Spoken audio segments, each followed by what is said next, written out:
Okay, we're all. You look at the mini map, just of course, you know, whatever. In the bottom left, he's a Protoss player. He's wearing red.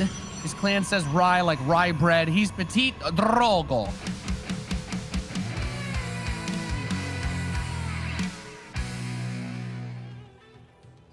And up over here on the top right-hand side of the map, we have the blue Terran player from Team Coca. It is MarineLorD.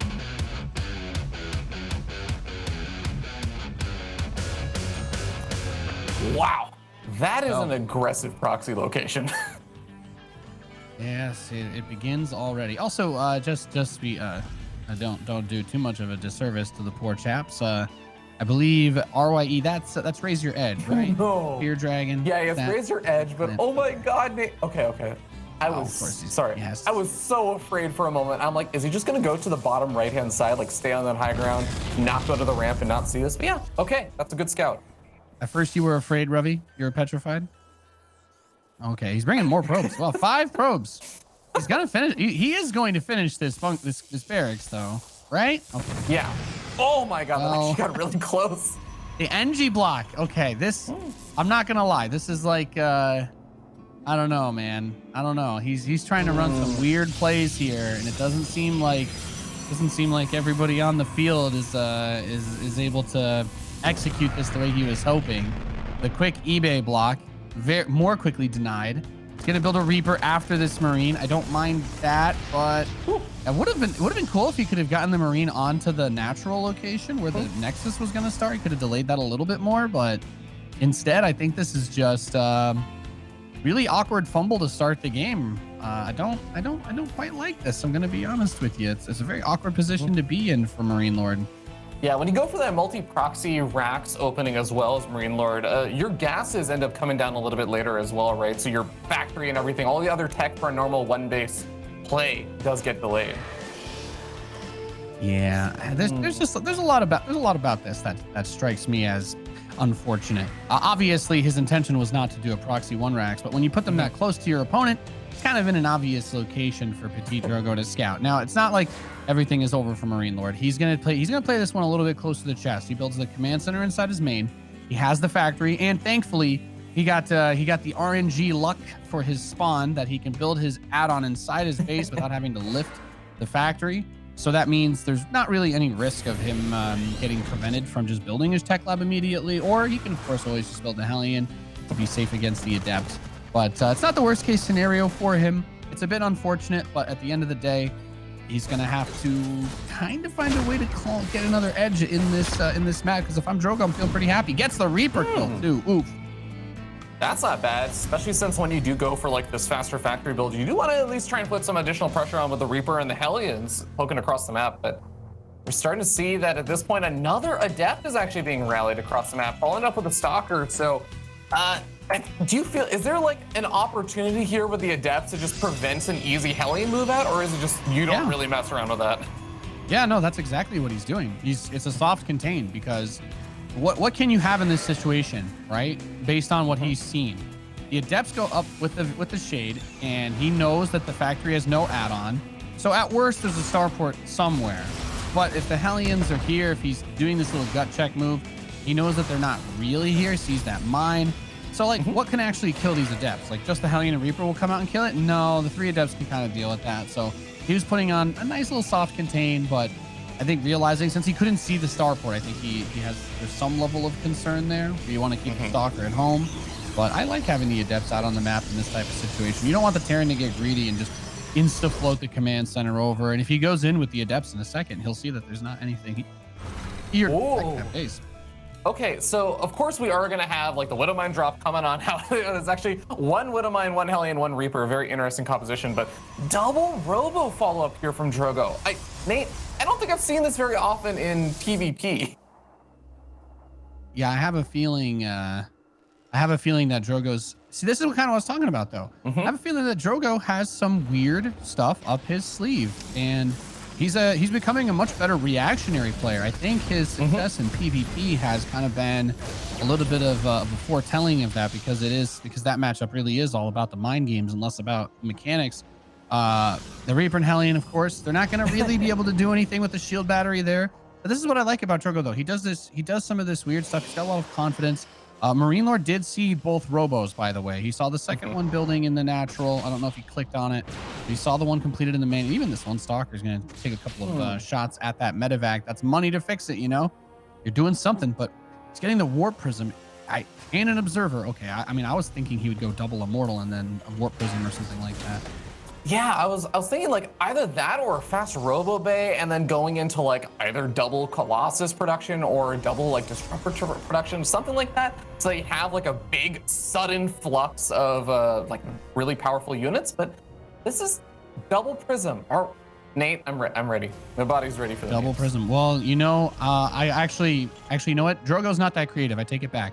He stole this one from Rotterdam. Okay, this is the patented Roddy Prism.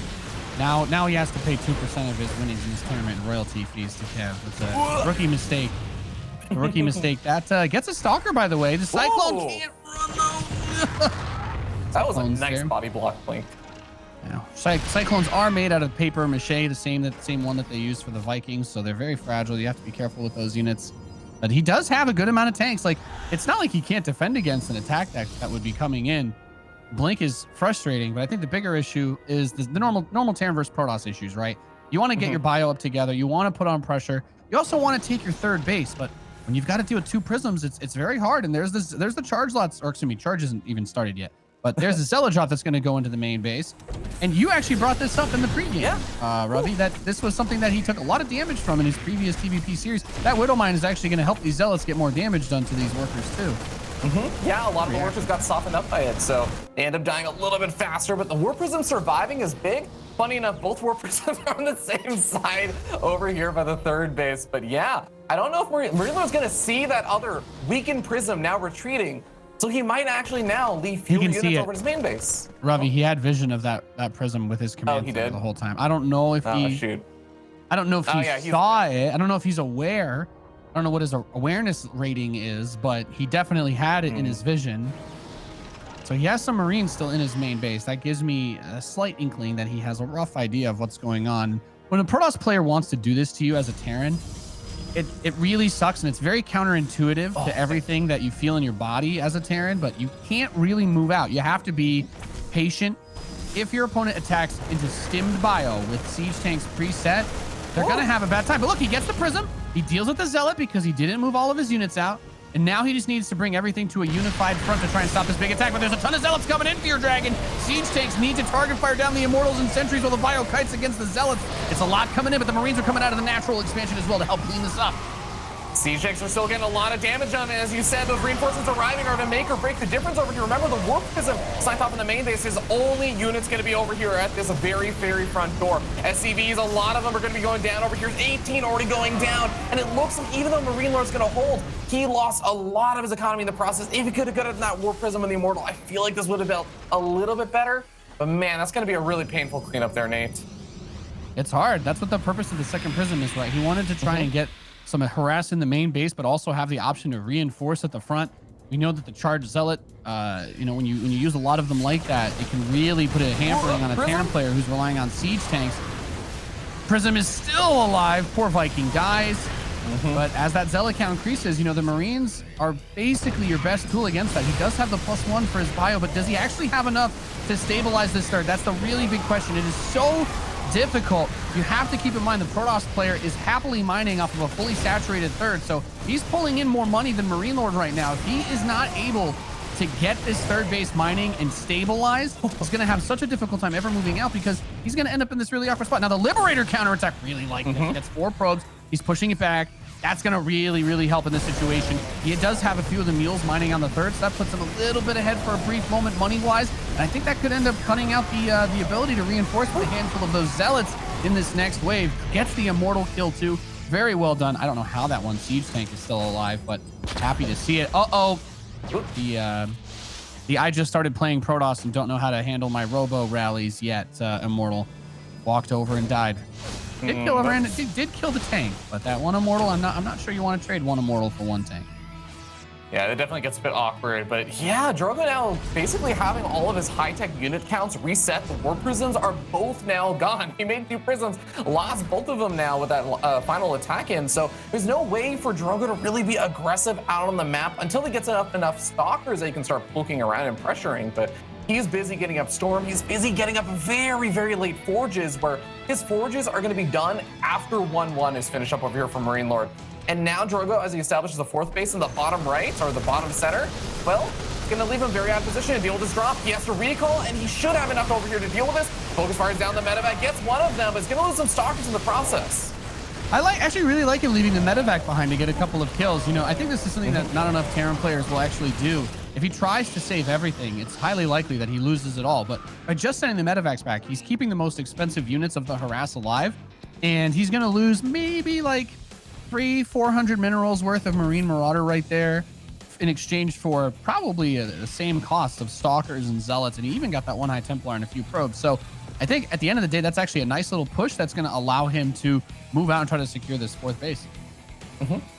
Yeah, I actually really like how MarineLorD's position has kind of grown and developed in the last like 2 minutes of this game, because I was getting a bit worried. He lost a lot of workers there, but PtitDrogo really delayed his upgrades. He delayed getting up a lot of other tech, so he was pretty committed to make something happen there. So MarineLorD, it looks like just being able to hold on, has been able to situate himself into a really nice spot. And as he continues to move forward with these medevacs, he can continue to poke and prod, and Drogo has got to split up his high Templars, and that's really what he's relying on right now to win a big engagement.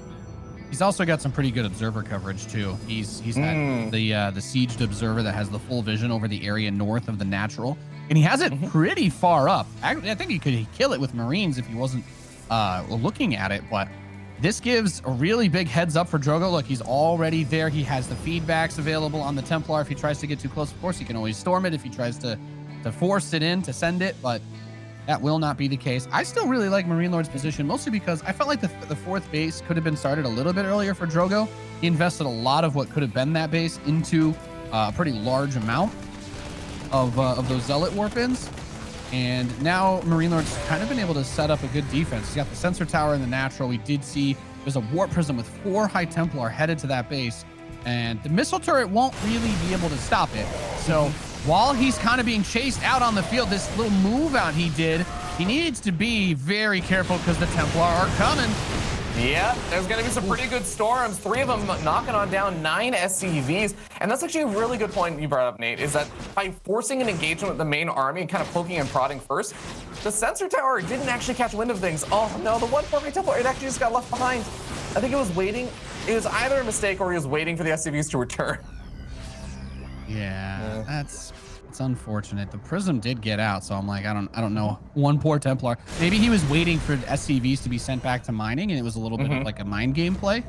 I still really like the army of MarineLorD. He got ghosts, so he has those. The only thing missing, I will say, I don't like the idea of moving out without enhanced shockwaves, especially because now he's going to get backstabbed. There was nothing at this 4th base at all. If your 4th isn't going to be a planetary and you don't have any units there, you're kind of asking for it. Now, this prism is actually coming up from the east side, but close enough to actually stun the bio. The tanks, I think the tanks need a siege here. Oh, God. Those are the storms he wanted. Comes in from the left-hand side as well. And suddenly, MarineLorD, who looked like he had a beautiful setup there, just gets cleaned up. There's a lot of Immortals and High Templar, even some Colossus coming on in, protected by the shield battery. Suddenly, Drogo gets a full cleanup there and shut down his opponent's 4th. Drogo, start your 5th before you go kill him. Okay, there we go. He's gonna start the 5th. He has it queued up to go on the gold gas base, but this is getting pretty bad for MarineLorD, largely because even though he has access, he has ghosts, he never got the shockwave upgrade, so the EMP is kind of limp, and that also, yeah, the upgrade's just starting, but he also doesn't really have a core of Liberators. We don't really see any upgrades for Liberators. He's still playing a lot with the factory upgrades for those tanks, which we've kind of talked about. Is something that he does like to do. He talked about this. We asked him about it in the interviews. And this style becomes weaker against more varied mixed compositions. I think Drogo is a very smart player. He's recognized that. I mean, the dude's got 6 Immortals and 2 Colossi mixed into this army. There's a tremendous amount of anti-ground firepower. Oh boy, Nate, that's not good. There was only one ghost that I saw on the field over here, and it got actually immediately fed back. Some Marines trying to come in from behind to snipe off some of the high Templar, but it's just not going to happen. Storms come raining on down. Even with one of the Colossus getting picked off this base that MarineLorD really needed gets sniped off. The Immortals, firepower, too much for MarineLorD to handle. Drogo takes the first map. Yeah, and that's it's an awkward game, right? Because when you look at it on paper, what really happened, the harass didn't do quite enough. There was no base defense at the 4th, so he lost all of his economy prior to being attacked. But I mean, we kind of have to go back to the beginning, right? He wanted to do proxy 2 racks, and he got probe scouted immediately. One of the barracks got canceled. The other barracks built a Marine first that it killed a probe, which if you're proxying your racks, right, you're losing that SCV that you've sent. That one Marine killing one probe, but not delaying the expansion, not being able to really even scout what was coming next. It's just unfortunate, you know. It's kind of, you've got that snowball effect in this game is what we saw, and I think that Drogo handled it really well. And this is why I like Drogo. That's why I picked him for this match, mostly because I just think Drogo is I think he's one of the more intelligent StarCraft players that we actually have when it comes to feeling things out and making a game plan, like actually preparing a scheme for your strategy, for your offense, for the entirety of the game. Yeah, I think that's a really good way of kind of painting the picture there for how Drogo usually likes to approach a series, especially one where he's had a bit of time to like think about and watch his opponents. They both got to see each other's TVPs in the last round, so they have a better sense of how the other person's probably going to try and play things out. And Drogo's definitely been approaching this really well. And you kind of mentioned it before, like the double prism is literally the biggest I watch your series versus Gerald. Every single time you had a lead, you would end up losing that lead to the Warp Prism Zealot harassment almost every single time, because it would just always catch you off guard. The only time it didn't catch him off guard was basically when it was a Phoenix opening and there were missile turrets everywhere anyways. So I think that Drogo did a great job with that. I actually do want to give some props to MarineLorD, because I feel like just even though he didn't get the missile turret up in time for the Prism, just the fact that he was building the missile turret for the Prism, I'm like, thank you. This is something that would have helped in that other series versus Gerald as well. So I think that he's at least adapting a bit. But still, yeah, the opening did not work out very well for him. Game number 2 is another opportunity. It's another opportunity to try something different. And also just kudos to the awareness on Drogo's side of things. This one should be obvious, but MarineLorD's been proxying and cheesing a lot. They've been cheesing a ton in this tournament. So if you play versus MarineLorD, you know, it's like when Terran players don't SCV scout when they get put up against Haas or something, or Bly, and I'm like, why? Why? Yeah. What? Like, someone's like, yes, but mathematically speaking, the SCV would lose, you know, if you SCV scout or worker scout, you lose this money. I'm like, listen, number crunching boy, okay, put the nerd glasses down for a second and recognize that having information is sometimes better than having $10 extra in your pocket. Knowing what your opponent is going to do when you know that they're an aggressive type of player who will do these types of builds, that information, they're traded for 50 minerals any day. If I can know whether my opponent's cheesing me, hell yeah, of course, right? And it paid off big time in that map. So is MarineLorD going to try it again? He's kind of shown he's willing to do that in his other series too. So I mean, if Drogo just kind of keeps a heads up mentality on the way that he plays the rest of this match, I'm feeling pretty good about him. We're loaded into game number 3. I'm really excited to see what he's going to bring out. If he's going to do anything weird, I do kind of expect him to play reactionary though to MarineLorD, because MarineLorD is kind of crazy. Yeah, and there's so many different Terran cheeses and stuff and things that you can do. Even if you don't proxy your first barracks, there's still other ways you can get in your opponent's face and throw them off guard. But here we are. We're going to be starting at the top right-hand side of the map, top of the red Protoss player from team Raise Your Edge Gaming. It is PtitDrogo. Also, that's French for I would like a cheeseburger. So MarineLorD letting everybody know he's hungry. Don't worry, ladies and gentlemen, I'm a linguistics expert. I didn't know that the French even had a word for cheeseburger. Yeah. Yeah, it's cheeseburger, of course. You know, they, like all great things, they had to copy it from us.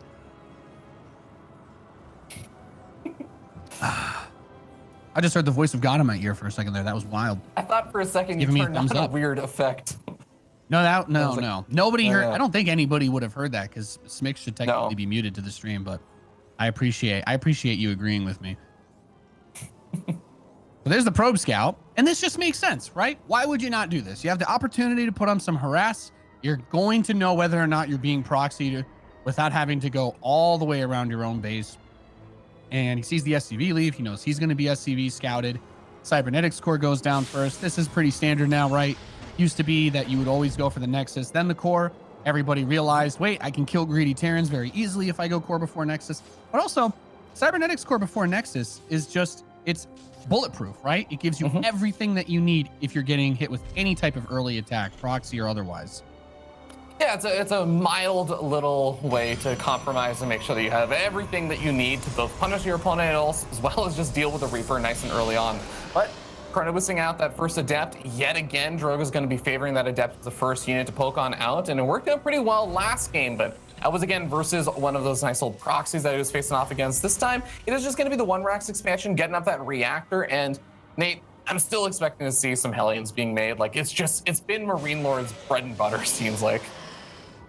Yeah, he's definitely gone for this on more than one occasion, and it's pretty popular for a lot of reasons, right? You know, Stalkers are a common opener, especially out of Cybernetics core before Nexus, and that's because, you know, parting kind of set the tone for everybody. It's like, yeah, well, you can just kind of build Stalkers and just kill people if you're greedy, but also you can defend against everything. And we know Hellions don't really take that bonus damage from the Stalkers. With Medivacs, you can kind of juggle.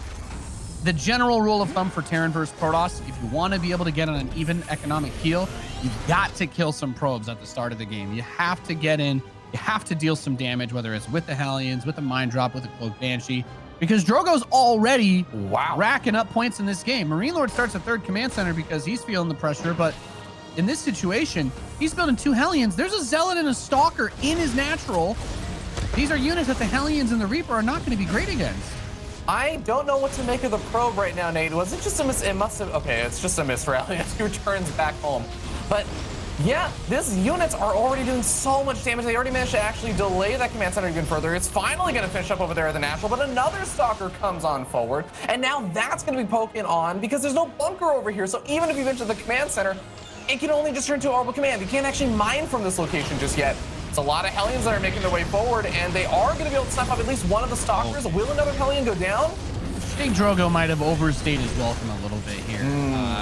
Like I was saying, Hellions and Stalkers are units that aren't really strong against each other, but in any scenario, you know, it's easy to be like, oh, the Hellion only does 8 damage versus the Stalker. But if it's shooting 2 Stalkers at once, it's doing 16 damage per hit, and that's nothing.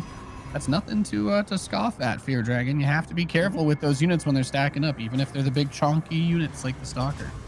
Yeah, and I think that even though the worker counts, you'd normally be like, oh man, even for a Terran player to be down this many workers against a Protoss is not usually great, but you mentioned it. There's a 3rd CC already finished up over here for MarineLorD. It's sitting in that main base. He can make 3 workers at a time after that orbital command finishes up, and well, he still has opportunity to maybe poke around and find some damage, but looks like so far Drogo has been pretty secure. The only kind of annoying thing here is that Drogo doesn't have an easy time establishing a 3rd base while these units are just kind of poking and prodding. Yeah, with the build out of MarineLorD, we didn't really get to touch on this because he was under attack, but that 3rd command center is so stupidly greedy. Like, to try and put into words just how much of a risk that is to go for in any normal Terran versus Protoss, especially when your opponent goes Cybercore first. Like, if he was doing one of those 4-gate, 2-base Bling Stalker Prism builds, I think there's a high likelihood that he would have just killed MarineLorD, right? Because he would have only had a handful of Hellions and Marines for the follow-up, assuming he didn't lose the 2 original Stalkers. Like, it's a very, very risky thing to do. But in TVP, if you get away with it, it can really pay off, because getting a 3rd command center that fast, while you will auto-die to many all-ins, it is one of the few ways that if you don't deal damage on the other side of the map, you can actually match the Protoss economy, because you get the extra mule, but more importantly, you get the ability to have that extra SCV count much faster, and it's reflected in the income. They're fluctuating around each other's income, where normally Protoss is supposed to be about 7 or 8 workers ahead at this point. He's only 5 workers ahead, and we have to keep in mind is also that extra mule. Yep, extra mule makes a huge difference. 3CC has just been like a magical number for many years at this point in StarCraft 2. It's like almost a meme saying to just say like 3CC. Doesn't matter if you have 0 workers. If you 3 orbitals and a dream. Make miracles happen. 3 orbitals and a dream. Well, there's some legendary games throughout the years. If you remember, what was it? MVP? Was it the was Axiom Heart? I'll never forget that game. The one on what was it? I can't remember what Zerg he was playing against. It was like Yun or a Revival or something, but he got knocked down to 3 SCVs, cross spawn Frost. He got knocked down to 3 SCVs, and then he came back, and it was like, whoa, because he had no income. But I don't think the Zerg got upgrades, and somehow he squeezed an armory in there and got 2-2 while he was losing everything. And then 2-2 Bio just kind of wiped the floor with unupgraded Ling Bane, and everyone was like, oh my god. Mules are imba. And I'm like, well, Marines with +2 attack and armor over Lings will never die to them either. That's also a good thing to do. Yeah. Turns out just making a lot of Marines versus units that don't deal with Marines ends up going pretty well for you.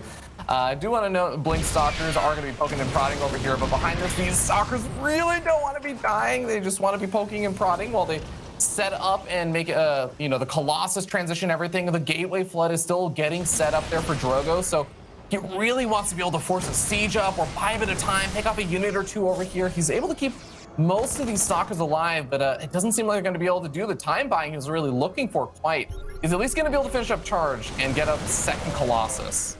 I think he's done a good job of not losing the Stalkers. He hasn't really shaved off too much with them either. I think that interference matrix may have been a little bit premature.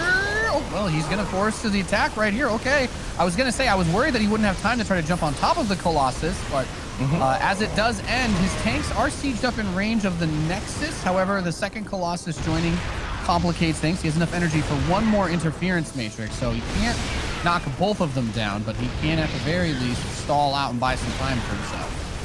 Yeah, and remember, if he gets his third Nexus, that's going to be a really big win there for MarineLorD. So Drogo has to engage over here. He gets his Colossus in on top of the Siege Tanks. One Colossus gets interference matrix and is going to be taken out of the fight. The Zelds clean up the Siege Tanks on the ground, and that's a full-on retreat there from MarineLorD. He does manage to soften up the Nexus, but not getting in the end. Drogo's going to be pretty happy about that. Yeah, it's going to become a target down the line, but I think what's more interesting is that Drogo's 4th base is extremely late again. Generally speaking, in a lot of modern TVP, you'll see that the Terran player usually gets pressured a bit by the Protoss after they try to do their work or harass. Whether or not they deal damage has obviously a large impact, but usually Terran's trying to land that 3rd base around the time that the Protoss is taking that 4th. But if you're on an even number of bases, that's just way too good for Terran, right? MarineLorD's in a phenomenal position. Despite not being able to do a crazy amount of damage, he still distracted Drogo for a very long time with the way that he was micring those Stalkers across the map, dealing with the push there. And if he had been able to start that 4th Nexus while MarineLorD was moving out and attacking the wrong base, quote unquote, I think there could have been a bit of an opportunity to try to squeeze a lead out there. But I don't know if it's a little bit of nerves or Drogo's just showing a tremendous amount of respect to MarineLorD. But he's definitely not in the same good position he was in from, denying a proxy rack at the start of the game last match. Yeah, Zealot run by Harass is actually going to be able to find a tiny bit of damage over here, but the rest of the army is still going to be in position. And this looks like Drogo, he was trying to poke forward. I guess he was maybe hoping he was going to be able to get a little bit closer, but usually like the most effective Zealot run bys are going to be happening when they're in pairing, they're in conjunction with a big army move out that kind of distracts you, pulls your whole army into one location. Then the Zealots can kind of run in, but Drogo, I don't think he has a large enough army to do something like that right now.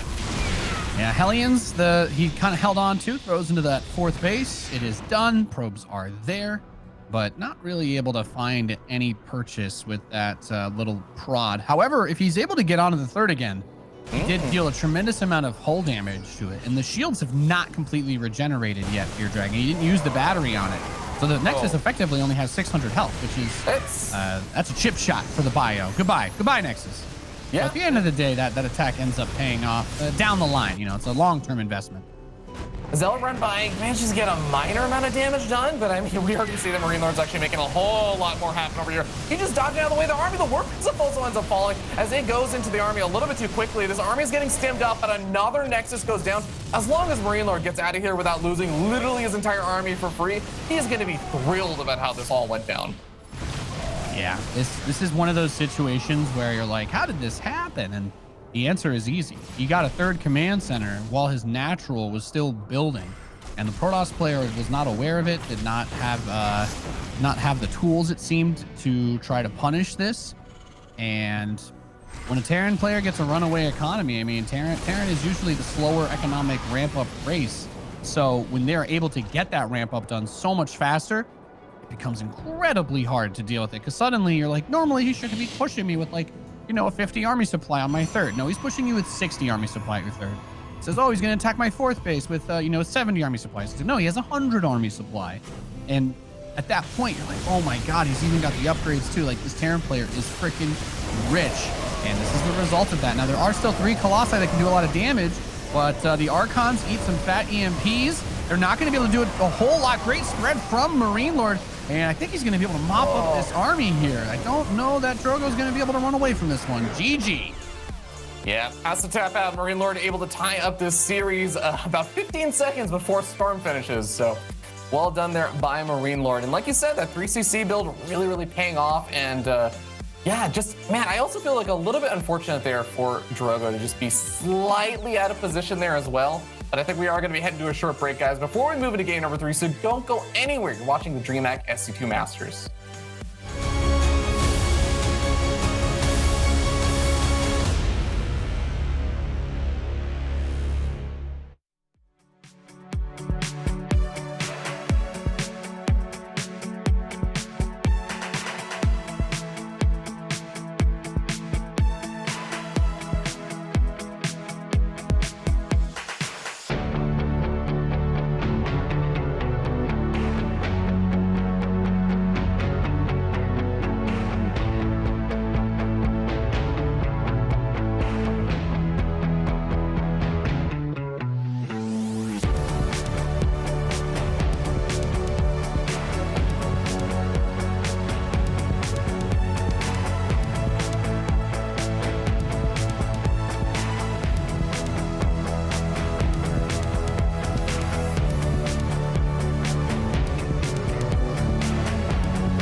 Welcome back, ladies and gentlemen, to the DreamHack Masters Fall.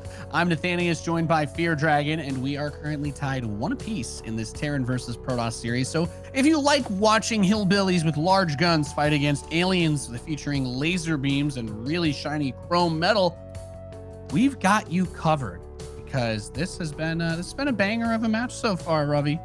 Yeah, didn't know that the French also had hillbillies, but today I learned, Nate, and it's been some pretty very powerful hillbillies there that last game. I can confidently say, having done we did a WCS event in Poitiers, France, and I can tell you It was basically like a little slice of French Pennsylvania, okay? The only thing that we were missing was the lifted pickup trucks, but I think those tires are illegal in Europe. I'm not sure you can buy them anywhere. But they got as close as they could. I'll say that much. They had the good old Paris cheesesteaks, was it? Philadelphia cheesesteaks?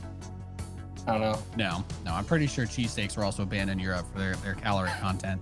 I don't think those things would pass inspection of any health administration outside the U.S. if I'm being honest. And that's another reason I can't leave. I need my disgusting cheesesteaks. I'm glad we're bringing in other types of food for poor Smix. We planted cheeseburger in her brain, and now she can't stop thinking about burgers. So yeah, good times. And I mean, I don't even eat cheeseburgers, and I have them on my mind. But you know what, Nate?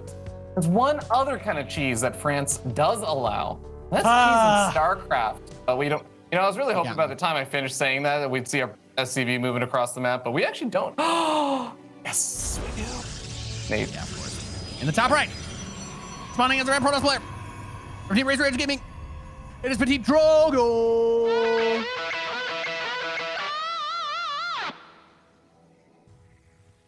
And at the bottom left-hand corner of the map, we got the blue Terran player from Team Coca. Moving up to the top right, he is MarineLorD.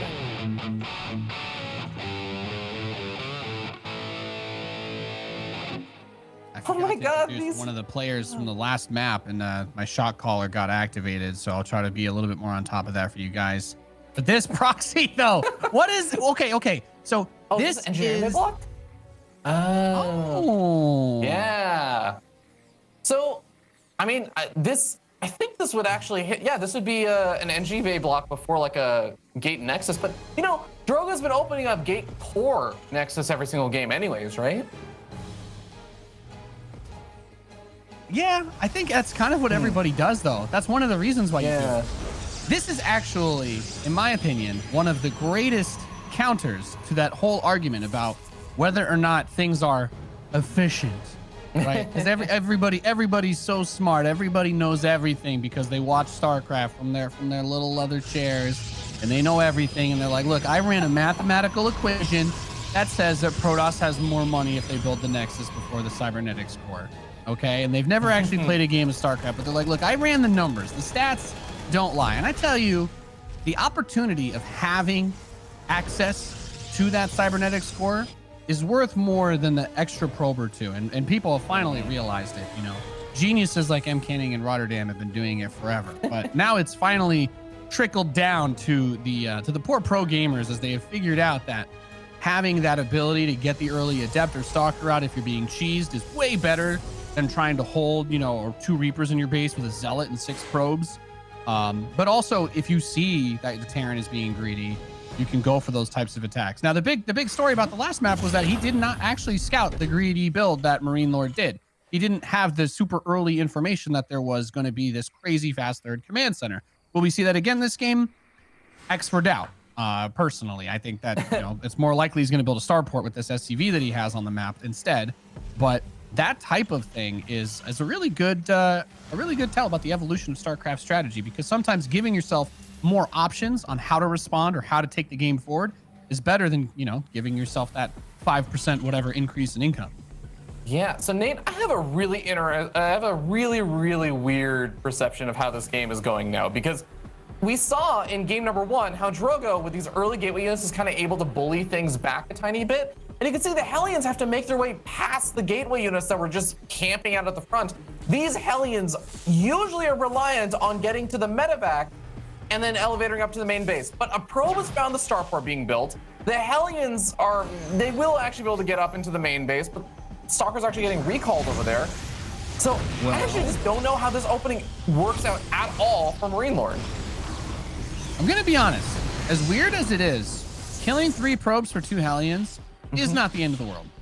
Having your starport canceled when he doesn't really have a whole lot to support. That's, I'm not going to say end of the world, but honestly, this is another one. He should just slap a 3rd command center down again. If I'm trying to think about what the next best move here is, cancel the starport, build the new one. The only reason he hasn't canceled it is because he wants to have that stalker there, right? Because now the Hellions can freely go between either base. Yeah, because the natural expansion wasn't taken. It was the 3rd base. So Drogo is going to be very spread out between his bases. He tries to warp in the Stalkers, almost body block these Hellions from running in a little bit, but the slow warp in the Stalker finally ends up finishing. He's going to be able to take out these Hellions, but man, they finally get all the damage that they were really looking for. 3 Hellions, 4 Hellions for 10 workers. That's great. Yeah, he's done a good job so far. The follow-up still needs to be really good. That's not going to be enough to just win you the game. You have to keep in mind that, bunker. Natural was very delayed for MarineLorD. He's going to start to move the SCVs down there. And, oh, don't lose that Stalker. Oh, my God, he commits it. Oh, it's gone. Goodbye, Stalker. Everybody say goodbye. Bye. Yeah. No, do it again.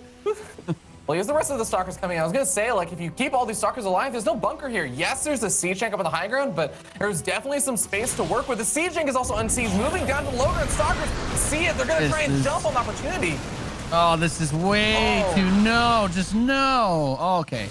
This type of build looks cool when you have Blink. When you don't have Blink, that's what it looks like. It looks like a bunch of SCVs form a wall, and the siege tanks say, step off. And that's pretty much it. He's going to build the Prism, but without Blink, I don't really know how far this ship is going to sail. Yeah, and I like that he leaves like a Stalker back over on that side of the map just to keep an eye out on things if there's any kind of move out or if there's any sort of pushing from the siege tanks and the Marines. But Banshee follow up with Cloak over here for MarineLorD, so he's going to try and continue to put on more aggression. That is going to be an interesting one because, you know, the Hellions came in, they saw the shield battery, so he's got to make at least 2 Banshees, right, to really get any damage done. Yeah. One Banshee is, you know, it's like the buddy system, right? You should never send your Banshees alone because they're expensive, they're frail, they're really not that fast, and without the speed upgrade, of course, and they die quickly to a lot of these things. So if you want to get 2 so that you can, as you said, punch through the shield battery, that do enough damage to kill the probe in 1 frame so that the shield battery, or I guess 1 tick rather, so that the shield battery cannot actually heal the probe. But it's going to drop inside the mineral. I think he's trying to bait the tank shots onto the SCVs, but instead he just loses the Stalker. And I don't know how I feel about that. Okay, MarineLorD just killed his own SCV for no reason there. That was the interesting counter to that. Says, you're going to suicide your Stalkers? Well, I'll kill my own SCV, huh? We doing manly displays of strength? Look, your Stalkers don't get the kill count, so it doesn't actually matter. It doesn't count for you if I kill my own work. You mean the Stalker's KD isn't going to go up in the post-game screen? But I have my double XP token on. So the both of the Banshees did get scouted by the Warp Prism. That is one bright side there for that attempted harassment there from Drogo, but it doesn't really actually count as much of an advantage if you still end up taking 6 workers worth of damage. Yeah, that's not how we wanted that to go. Well, 6 probes from those 2 Banshees is nice. So this is a pretty big brain build out of MarineLorD, by the way. I just want to give a little bit of a compliment to it because the entire focus of this strategy was that he was going to build this stupid early engineering bay that's like kind of a head scratcher, but at the end of the day turns into a very late 3rd base, relatively speaking, for the Protoss, which is always nice for Terran, and that scan from MarineLorD reveals it. But also just kind of saying, hey, your bases are going to be separate. I'm just going to crank out a ton of Hellions and put on wild pressure. Once again, MarineLorD's in a dominating position. He's up 30 supply already at 8 minutes. Drogo doesn't even have Blink for these Stalkers still. He just went for charge instead, which I get it. You got it. What is double prism? Is that bugging out? Oh my God. Ladies and gentlemen, children, please shield your eyes. This is not something we should be seeing. He kills the Stalker out in front of his natural. Because what's it going to do? It doesn't have Blink. There's no way to get out of there, and now it's stim finish. There's definitely no way for it. Blink is finally coming up now. That's making me sick. I can't look at 2 prisms that close to each other like that. All right, starts Blink, finally. +1 attack's about to finish. Ah, God, I don't know that he doesn't have time for it, but man, I feel like at this point it's just rush for Storm or something, because he has to find a way to survive against this. You know it's coming. You know this is going to be a really tough attack to hold off against. I do like using the prisms to just try and buy time. Is MarineLorD going to take the bait?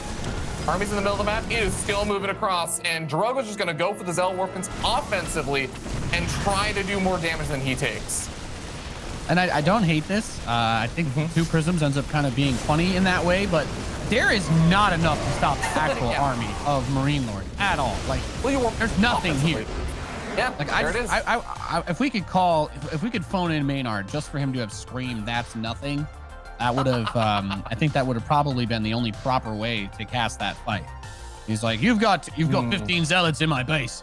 But I've got 70 army supply and you've got 20 at home. That's nothing. Yeah, that's a tough spot. And Drogo was already in a rough spot from that point. Like, he was already having to cut upgrades or corners, and basically going for the Warp Prism thing, that was like a Hail Mary. I hope that you see this and decide to return home, because if you don't, I die. But like, what other option is there? If he warps in all those Zealots at home, it's not like he magically ends up defending and holding. Like, that's just not the way those armies play out. Yeah, big brain play out of MarineLorD. So he seems like he's starting to get a bit of the build order edge here, and I have to say, with the momentum that he's got going for him, I think this could easily turn into a 3-1 for him. He only lost when his one proxy that was way too close just got insta-slapped down. But otherwise, he's been able to make his game plan work, which has been great. Maybe I'd like to see something more aggressive out of Drogo. I don't know. This is Golden Wall. He's a smart player. This is going to be probably the largest opportunity to do something weird with the least opportunity to scout it, right? Like if he mines out the pathway behind his main base, just goes, builds a Stargate there or something like that, somewhere that MarineLorD can't really easily get access to it. But this tough series, it's been a really tough series. I expected Drogo to be pretty dominant, but MarineLorD he's done some really smart stuff, that some head scratching stuff that I haven't seen anybody go for something like an eBay block just so they can have the Hellions, because everyone just walls off the front of their natural normally, right? Like that's what you're supposed to do, but he couldn't do that game. Yeah, I want to give Drogo like the due credit. These are weird builds which are going to throw you off your game plan.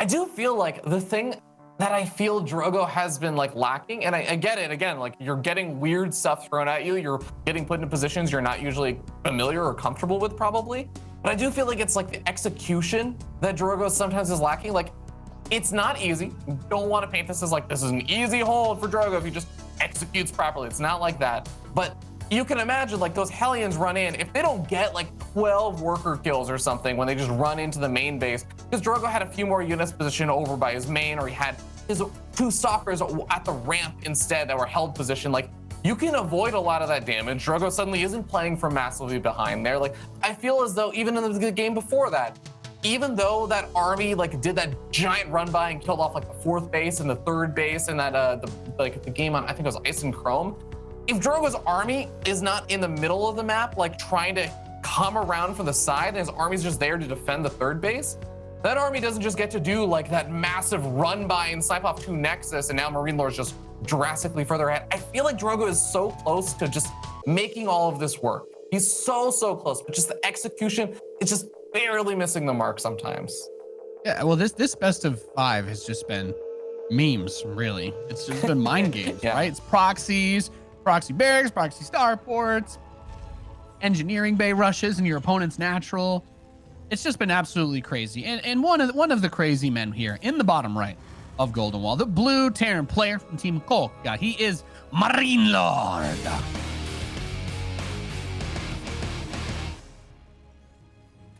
And down in the bottom left-hand side of the map, we have the red Protoss player. He is PtitDrogo. Gotta raise the edge of this game. Golden Wall is this is the map, Nate, where I feel like every single Terran player, before it even became fashionable to just go for Hellions every single time, it's like, this was the Hellion drop map, right? Well, it's just so hard to have anything in between the bases on the bottom side early, right? It's the easiest map to just get across by air, because you can't really go under it unless you kind of design your build around getting underneath that spot. The probe scout is going to be coming, but it's not trying to open its way. And even that middle patch right there, you'd need 2 workers to be able to mine that and just go right in. Probe's going to pass by the SCV. I think you see this probe, you get a little bit, you're like, oh, he's not building Stargates at this gold base, is he? No, okay, keep moving. And Cybernetics core is already coming in. Nexus is going to boot up shortly after. And the probe sees that he's blocked himself off, which 100% of the time means he's got gas, he's going to cheese me, there's something crazy, but there's only 1 gas sphere dragon. It may not be as conniving as he's trying to make it look like it is.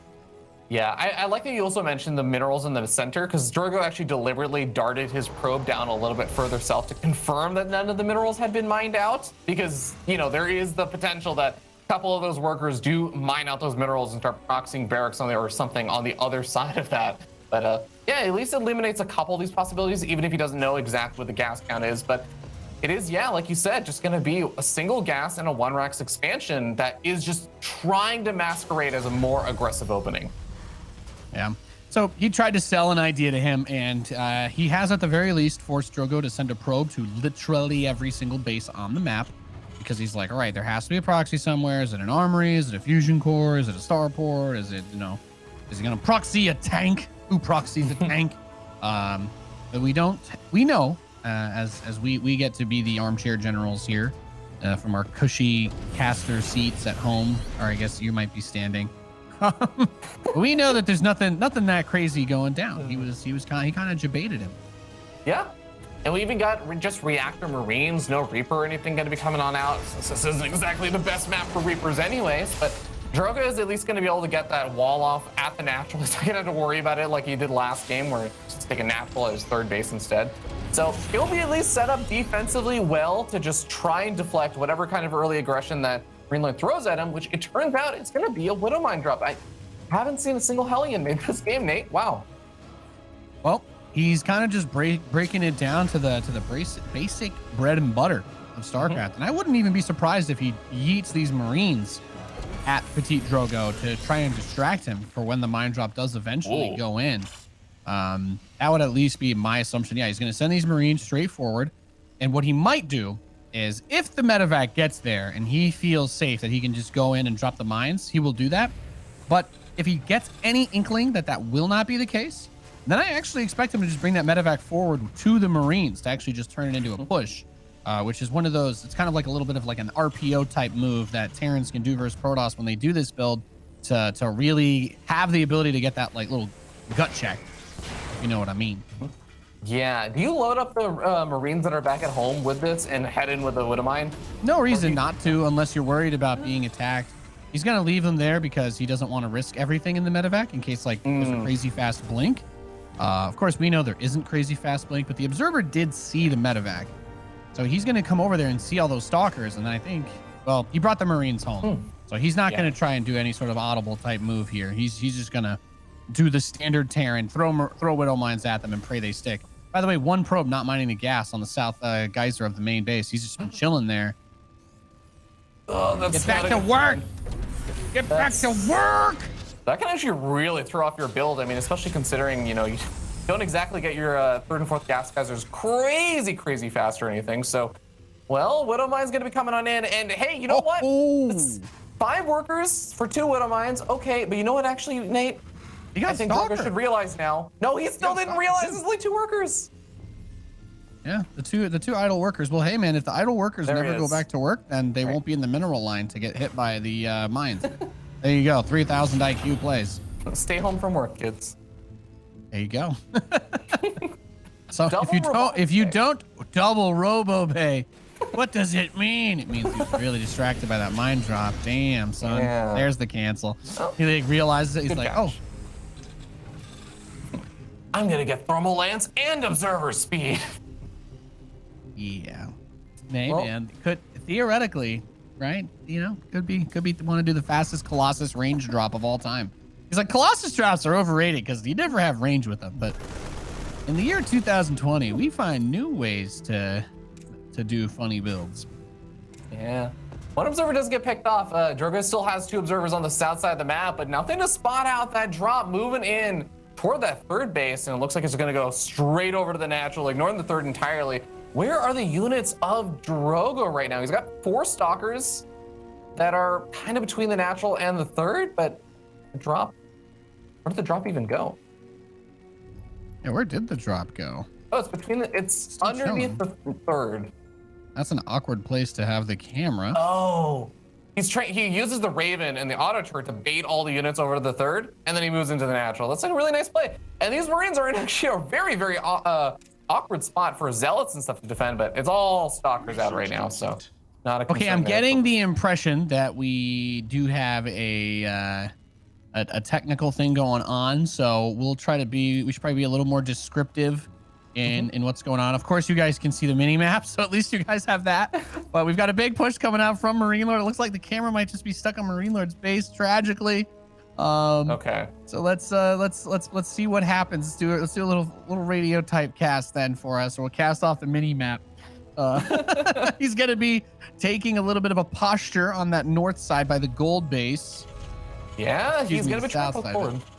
And that drop hits the main at the same time.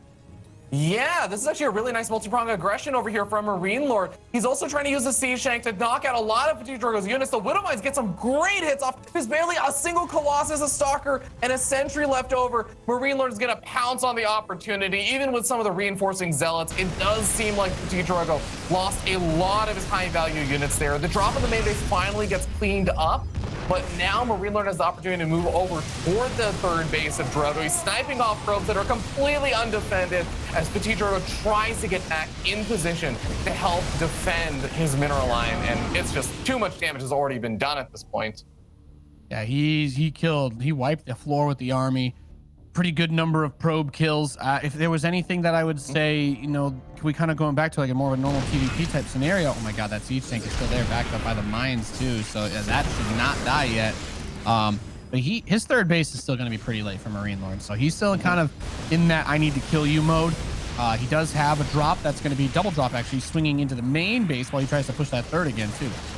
And it's actually dropping near the robotics facility as well. There's a single Colossus here trying to hold the line. The PtitDrogo is trying to micro, but MarineLorD sees that robotics facility and knows it is going to be a prime target to snipe off. At the same time, he finds an opportunity where now Drogo has just been so spread out, so thin, that now he moves into the natural expansion to a completely exposed robotics bay. So all of that tech getting completely reset here for PtitDrogo. He's going to end up losing a Colossus as well, losing probes. Did you see that? You see that little his camera? You see a Drogo?